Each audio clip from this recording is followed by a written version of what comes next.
दोस्तों, क्या आपने कभी महसूस किया है कि मौत के बाद भी कोई अपनी अधूरी इच्छा पूरी करने वापस आ सकता है? आज की कहानी मेरी अपनी है, जिसे मैंने खुद महसूस किया है। ये साल 2014 की बात है। मैं तब सिर्फ 10 साल का था। 8 नवंबर को मेरे दादाजी का निधन हो गया। वो और दादी हमारे साथ ही रहते थे, लेकिन कुछ कारणों से वो दूसरे घर में शिफ्ट हो गए थे। मरते दम तक उनकी बस एक ही ख्वाहिश थी, वापस हमारे घर आना। अस्पताल में अपनी आखिरी लातों में जब वो थोड़े मानसिक रूप से कमज़ोर हो गए थे, तब भी वो बार बार यही पूछते थे, बेटा मुझे अपने घर कब ले जाओगे? हमें नहीं पता था कि उनकी ये तड़प उनकी मौत के बाद भी ख़त्म नहीं होगी। उनके जाने के 2 महीने बाद जनवरी के बीच में हमारे घर में कुछ अजीब घटनाएं शुरू हुई। मैं, मेरी माँ और हमारी मेड अक्सर रात को देर तक फिल्में देखते थे। सब कुछ सामान्य था, जब तक कि अचानक एक रात ठीक 2:30 और 3 बजे के बीच किचन से किसी भारी चीज़ के गिरने की ज़ोरदार आवाज़ आई। धाड़। आवाज़ ऐसी थी जैसे कोई स्टील का बड़ा कटोरा या बर्तन ज़मीन पर गिरा हो। पहले तो हमें लगा शायद चूहे होंगे। हमने पिंजरे लगाए और हफ्ते भर में सारे चूहे खत्म कर दिए, लेकिन आवाज़ें बंद नहीं हुई। एक रात तो इतना भयानक शोर हुआ कि मेरी माँ को लगा कोई चोर घर में घुस आया है। उन्होंने डरते डरते मेड को चेक करने भेजा, लेकिन किचन में एक चम्मच तक अपनी जगह से नहीं हिला था। सब कुछ बिल्कुल व्यवस्थित था। फिर वो आवाज़ कहाँ से आई? फरवरी आते आते ये चीज़ें और भी खौफनाक हो गईं।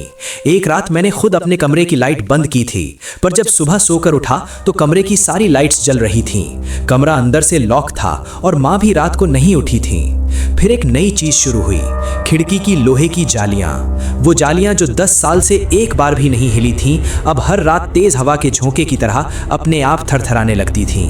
वो आवाज़ इतनी तेज़ और डरावनी थी कि मेरी मेड, जो फ्लैट के दूसरे कोने में सोती थी, डर के मारे अपना बिस्तर उठाकर हमारे कमरे में आ गई। हम तीनों एक ही कमरे में दुबक कर बैठते और बस सुबह होने का इंतज़ार करते। जब पानी सिर से ऊपर चला गया तो माँ ने हमारे पारिवारिक पुजारी जी को बुलाया। वो वही पंडित थे जिन्होंने पहले भी हमारे परिवार में हुई मौतों की बिल्कुल सटीक भविष्यवाणी की थी। उन्होंने घर में कदम रखते ही जो कहा, उसने हमारे रोंगटे खड़े कर दिए। उन्होंने कहा, तुम्हारे दादाजी की आत्मा अभी भी यहीं है। वो इस घर को छोड़ना ही नहीं चाहते और हर रात यहाँ आते हैं। पुजारी जी, जो आमतौर पर बहुत शांत रहते थे, वो भी उस दिन बहुत चिंतित लग रहे थे।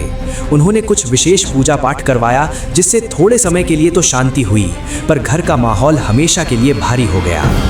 किस्मत से कुछ महीनों बाद मेरे पापा की नौकरी मुंबई में लग गई और हमने वो घर हमेशा के लिए छोड़ दिया। लेकिन कहानी यहाँ ख़त्म नहीं होती। हमारे जाने के बाद जो भी उस फ्लैट में किराएदार बनकर आया, वो कभी टिक नहीं पाया। एक किराएदार की तो हफ्ते घर में मौत हो गई और दूसरे के घर में किसी सदस्य का निधन हो गया। जो भी वहाँ रहने आता, वो या तो बीमार पड़ जाता या फिर डर के मारे कुछ ही महीनों में घर छोड़ देता।